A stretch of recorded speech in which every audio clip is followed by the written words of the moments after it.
Bonjour les amis, je suis content de vous retrouver sur cette deuxième vidéo, deuxième partie bien sûr, consacrée sur l'installation des outils qui vont nous permettre de coder dans le langage PHP. Voilà, sachez que PHP est un langage de programmation côté serveur, donc il nous faut installer un serveur en local qui va nous permettre celui-ci d'exécuter les codes écrits en PHP.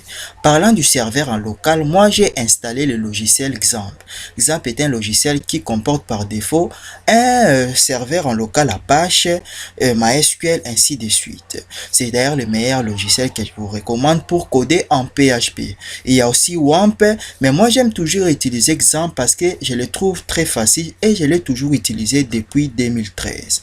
Donc vous allez aller sur Google, le lien sera dans la description de la vidéo. Vous allez installer XAMPP, il pèse plus de 430 quelques mégaoctets. Vous allez télécharger pour l'installer. L'installation est vraiment très facile, c'est une installation basique. Voilà, donc une fois que vous allez installer XAMPP, vous allez ouvrir Apache et MySQL. Vous allez appuyer ici, donc star jusqu'à ce que les bandeaux changent de couleur et affichent des couleurs vertes.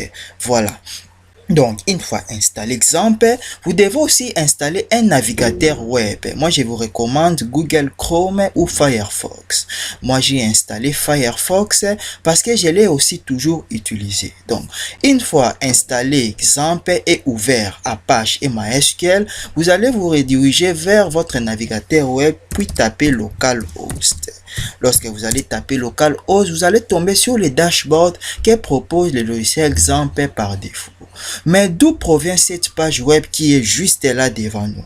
Cette page web provient juste lorsque vous installez XAMPP. Il vient en défaut par le téléchargement d'un dossier dans votre disque système dont le nom est XAMPP.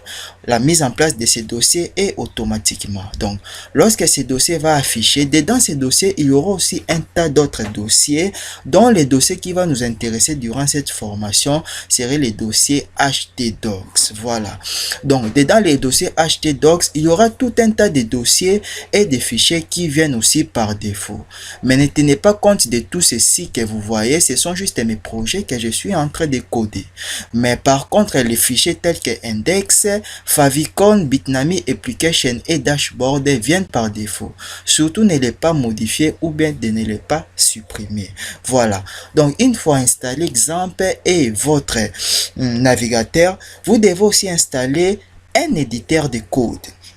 Donc, un éditeur de code, c'est juste un logiciel qui va nous permettre à écrire nos codes en PHP. Moi, j'ai toujours utilisé Sublime Text.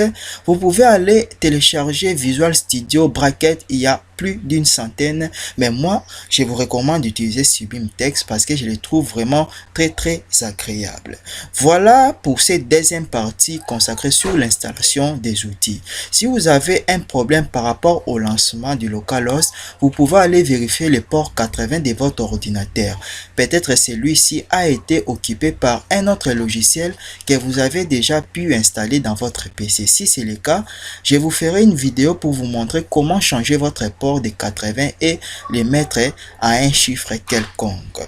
Voilà pour cette deuxième partie. Je vous donne rendez-vous pour la troisième partie qui va consister déjà au codage en PHP. Merci et à la prochaine.